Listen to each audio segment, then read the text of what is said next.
On this great day, the college presents itself to its own world as its own world likes best to think of it, as the preserve of the English ruling class and the source of most of their virtues. This is what used to be called the top drawer. To most of these people, it would be unthinkable to send their son anywhere else.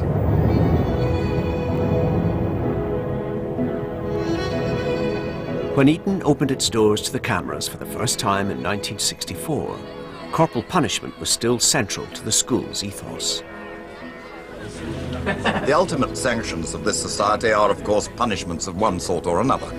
Members of library can give lines, and the captain of the house can beat boys, but nowadays only by permission of his housemaster. Private schools educated large numbers of the elite, and it's that sentiment of what I had experienced was good for me because it made me the man I am today that has helped to sustain the belief in corporal punishment and therefore support for the practice. The only useful thing I ever learnt at Eton was to take a beating. We didn't feel degraded at all by it. We took it as a natural course of events.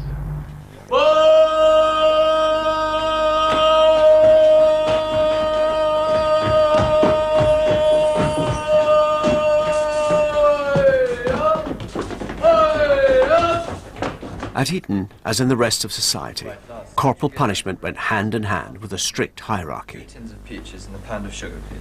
Yes. Right, thank you. Okay. These two sixth formers, one an Oppiton and one a Colleger, act as the headmaster's representatives for 1 week. They're called preposters. During their week of duty, they do no school work. What they're concerned with now is the bill, the list of boys who are summoned to see the headmaster. The preposters are very much aware that they're the chief magistrate's representatives. No knocking on doors. It's Roach in this division, sir. He's to see the headmaster at 12:15. The masters beat people. In addition to that, the boys beat each other. People fag for each other. They start as servants and end up as masters. They start off by being beaten for their own good and then beating people for their good. So there's a kind of self-replicating notion that beating is great and beating goes on. What kind of life you have at Eton depends very largely on the kind of boys you have at the top of your house. Under an enlightened captain of the house, life can be very pleasant. But with an unenlightened boy and a bad housemaster, it could be a misery. What went for Eton went for other public schools. The usefulness of corporal punishment was rarely questioned. Yes? Can I be dormitory 4 for pillow fighting after a lights out? Who caught them? I did, sir. Have they had a warning? Yes, several times for talking, sir. And they've been warned for ragging as well? Yes, sir. Right, carry on. You'd better beat them. Thank you, sir. These schools are closed societies. You pay a large amount of money to send your children there, and as a consequence of being there, they become part of a sort of club or social order. So the inclination of everyone connected to the school is to the school should run itself as it pleases, and no one should interfere. Outside the public school tradition, quite different ideas were circulating about the correct way to train a child. Oh, Lindsay, come on, Sophie. From the early 20th century, child psychologists had been arguing against corporal punishment. They were eager to spread the word. The vast majority of parenthood books argued if you hurt a child as part of your educational process, you gave the child a belief that hurting was what you did to other people when they had done something wrong. You thus created cruelty and violence rather than preventing it. What about children, though? If you had them and when they were naughty, what would you do with them? Oh, just give them a scrub. From psychology studies to parenting books, the dominant message was that corporal punishment was wrong. It wasn't a deterrent, and it could confuse the child. By the 1960s, those keen to educate parents had a voice on television. We tell them all sorts of things, lots of things. Don't do this, don't do that. And they have to try and make sense of everything we tell them. And what does your mummy do when she sees all these bed covers all over the place and all the bed turned upside down? What does she do? Give us a smack. She does? Yeah. And does it stop you doing it again when she gives you a smack? No. Yes, it does. It stops you? Yeah, does it stop you, John? No, not so much. It doesn't stop you so much? And if he gets 2 smacks if he does it again. Supposing your mummy were to explain to you why it's wrong, do you think that would help? Yes. Why? I don't know. You don't know why? Don't you think smacking is as good? Or do you think it's better to explain to you? I think explaining would be a good way. Why do you think it would be a good way? Well, it would show why you shouldn't do it. Maybe it would stop you from doing it. You think so? Yes. But the methods advocated on TV and in the books did not always find favour with the parents. Even though the evidence put forward by child psychologists in particular very, very strongly suggests that corporal punishment is ineffective and it probably is counterproductive, actually a lot of parents are not taking that on board. What's the worst thing that can happen to any of you if you've done something wrong? A daddy smack. Yeah. A daddy smack? Yeah, not a mummy smack. Well, mummy smack's quite hard, but guess what a daddy's like?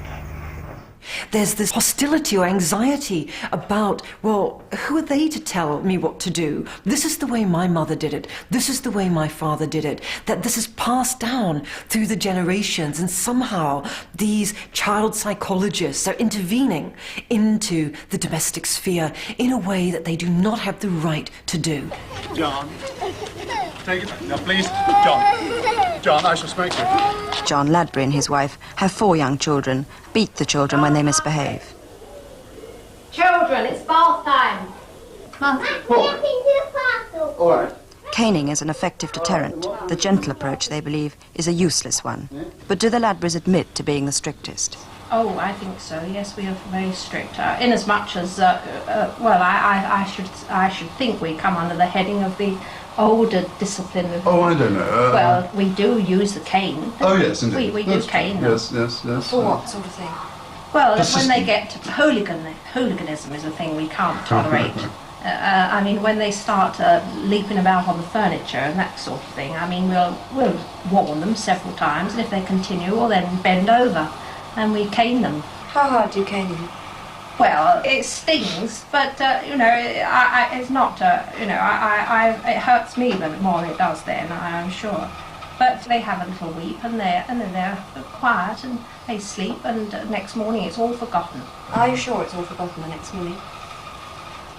Well, they don't seem to. They never mention it. They never seem to. Well, even if it isn't, so what?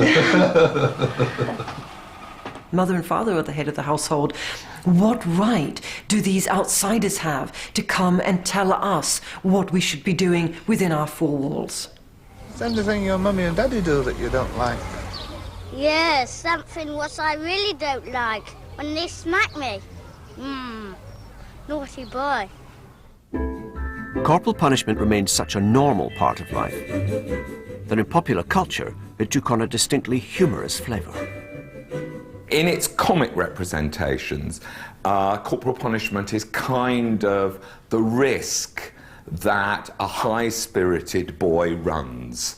So Dennis the Menace always gets the slipper because he's a menace, but you know, we love him for being so. Only creeps don't get beaten. In the 1950s, there's no doubt that corporal punishment was associated with jokes. I mean, in writing, there's Molesworth, you know, Down with School, 1953, which I can still remember had a page, Canes I Have Known. And they've all got different names, they're different types, and they're all drawn for you. And it was hilarious, you know. There's Old Faithful, which is the standard cane. There's the one with the swishy end. There's the one with the telescopic sight on it. There's the one that's like a sort of wonderful carbon fibre fishing rod. And those are canes I have known. And it goes with tortures and grips of the masters. You turn over and there's the clipping someone with a ruler or a punch at the numbskull hit and all this sort of thing. And it was thought to be hilarious, you know, with lots of cartoons by Ronald Searle. And that coincides with, well, a little bit later, Wacko on television. I'll hear no more of it. Don't argue with me, boy! In this school, I am the law. Le loi, c'est moi. C'est Jim, le loi.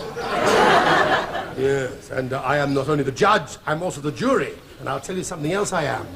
I heard you say that! All right, fat pig or not, my boy. I will not stand for insubordination. You will all report to my study immediately after prep for a dose of Jim's immaculate magical cure-all. Oh, looks like we've only made things worse. Billy Bunter, whose beatings at the end of almost every story at the hands of Mr. Quelch are regarded by the storyteller as jolly good comeuppance. You know, we're not supposed to think, I fear, poor Billy Bunter, what an awful school, somebody give him some psychotherapy. We're supposed to think, what a coward, just typical of him. Just hold on. You're wasting time, Bunter. Turn round. The laughter seemed to precede a change of mood. In the 1960s, the anti-corporal punishment message suddenly reached a new audience. Turn round. In the funny way that popular culture reflects things, there's something going on that creates anxiety around corporal punishment. Well, the film Spare the Rod, 1961, is about a supply teacher, played by Max Bygraves, Mr. Saunders, who arrives in a school in the East End of London, Worrell Street School, difficult school. There's a scene at the beginning of the film where Saunders comes in and is first introduced to the headmaster, the hard-bitten, cynical Donald Pleasance, the chain-smoking and coughing Donald Pleasance, who's under great pressure to hold this school together. And the idealism of the new man, the supply teacher, is completely contrasted with this guy who's been in the business all his life. He sees it almost as a battle to keep discipline. Always cane on the left hand, they need the other for writing. Unless, of course, you have to give 2 strokes, then it can't be helped. Yes, I see. And make sure the arm is held out horizontally, then if you miss the hand, there's no risk of catching them across the body. You can't be too careful. Thank you. Oh, by the way, when you've caned them, you have to enter it in the punishment book. Thank you. If you don't mind, I'd like to try a few other methods first. Well, it's up to you, of course. If you can get along without it, so much the better. But with class 2, I don't think you've got very much chance.